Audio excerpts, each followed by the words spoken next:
मजलिस अहरार इस्लाम ज़िला गुजरात के अमीर जनाब मौलाना कारी ज़ियाउल्लाह हाशमी तिलावत कुरान मजीद फरमाते हैं।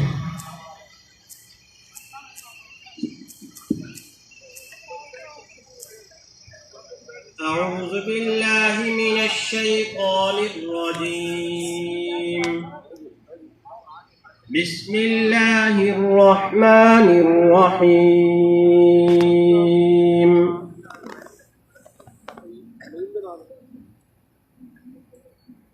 अलम नशरह लक सदरक ववضعنا عنك विज़रक الذي أنقض ظهرك ورفعنا لك ذكرك فإن مع العسر يسرا إن مع العسر يسرا فإذا فرغت فانصب وإلى ربك فارغب صدق الله العظيم.